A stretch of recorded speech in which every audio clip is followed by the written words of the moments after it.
Tuyul bukan hal asing lagi di masyarakat Indonesia. Mitos ini masih beredar dan sebagian orang masih percaya tuyul digambarkan sebagai makhluk gaib berwujud anak-anak. Banyak yang bilang tubuhnya berbulu dan agak berlendir dengan gigi yang runcing. Tak jauh beda dengan Nyi Roro Kidul.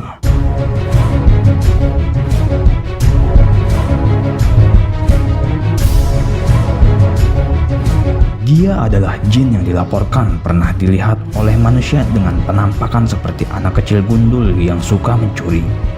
Kemudian mereka istilahkan dengan tuyul, sehingga kata tuyul sejatinya merupakan nama yang murni diberikan masyarakat.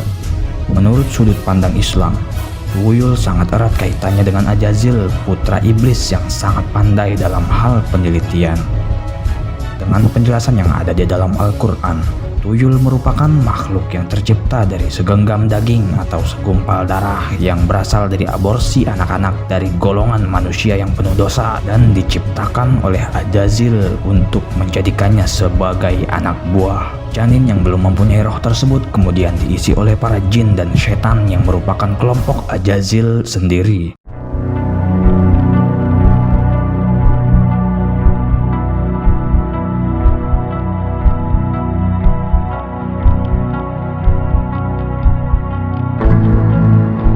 Hal tersebut digunakan untuk menyesatkan para manusia yang sedang bermasalah dengan ekonomi.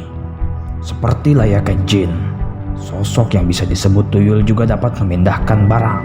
Hanya saja di antara satu jin dengan jin yang lainnya berbeda kemampuannya seperti layaknya manusia. Ada jin yang bisa memindahkan barang berat seperti halnya manusia yang bisa mengangkat berat. Jin juga bisa mencuri seperti manusia yang bisa mencuri. Seperti kisah Nabi Sulaiman alaihissalam kala itu beliau memerintahkan rakyatnya untuk memindahkan istana Ratu Bilqis. Kemudian yang angkat tangan pertama kalinya menyanggupinya adalah jin Ifrit.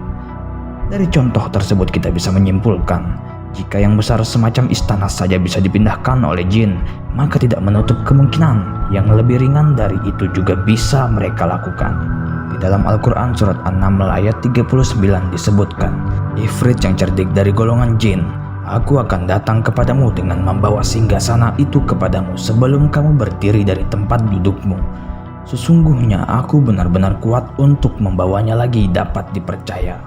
Bagi mereka yang lupa pada Tuhannya, tentu akan sangat tergiur pada kemampuan si tuyul mencuri uang. Dengan bantuan hantu kepala botak ini, dia dijamin akan bebas dari hutang dan cepat kaya. Seorang manusia bisa bekerja sama dengan jin dan menyuruhnya mencuri. Namun jelas, hal ini hukumnya haram untuk dilakukan. Tidak boleh seorang muslim meminta bantuan jin untuk tujuan apapun. Karena mereka sebenarnya tidak memberikan bantuan tapi mengajak manusia berbuat maksiat kepada Allah.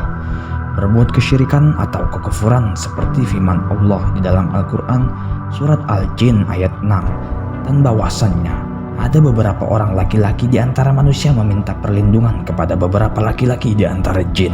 Maka jin-jin itulah menambah bagi mereka dosa dan kesalahan.